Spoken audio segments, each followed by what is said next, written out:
Well, Equal Education says it'll monitor government to ensure it complies with a court order on school meals. It comes after the High Court in Pretoria ruled that government's National School Nutrition Programme must resume for all pupils. The programme was put on hold when schools closed in March for lockdown.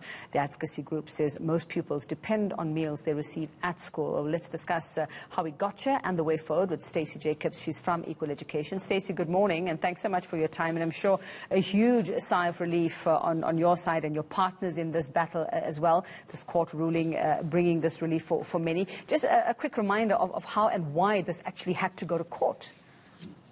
Good morning, and thank you for having me on your show.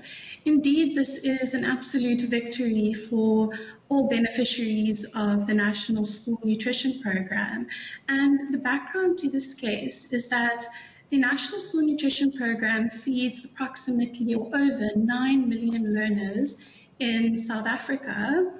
And when lockdown had started, the National School Nutrition Programme had been suspended, with the Department of Basic Education insinuating that they would have resumed the provision of these school meals to learners once they had been phased back into school. For Equal Education, we obviously noted that the right to basic education and the right to basic nutrition are inextricably linked, and that whether or not learners had yet been phased in back into school, there was a duty on the Minister of Basic Education, as well as the MECs in the provincial education departments, to ensure that learners were reaching these meals and getting access to them. When does this order come into effect? When are they supposed to start rolling these meals out again to all pupils, whether they're at school or not? So in her judgment, the judge had in her judgment, the judgment had declared that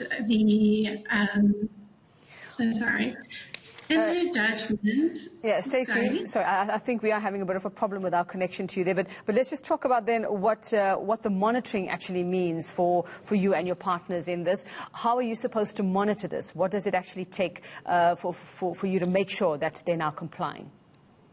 So the court granted a declaratory order which reiterated that the constitutional and statutory duty of the DBE and the provincial education departments is to fulfill the learners' constitutional rights to basic education and basic nutrition. That's enshrined in Section 28(1)(a) and Section 29(1)(a) of our Constitution.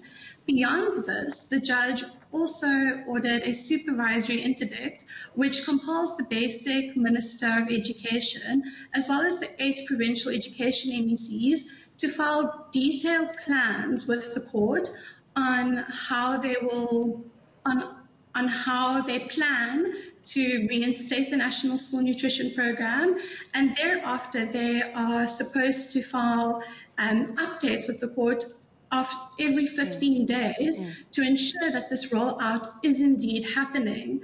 And for Equal Education, we will ensure that we will continue monitoring this through engagement with our learner members or equalizers, so we have an idea of exactly what is happening on the ground.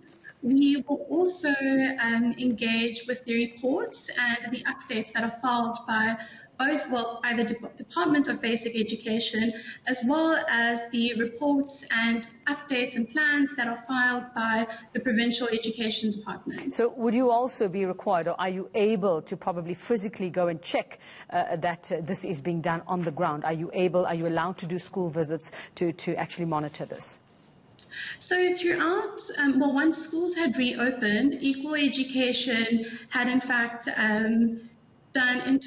had conducted surveys with learner members of our organizations who had been phased back in at school and who were able to relay information as it was happening.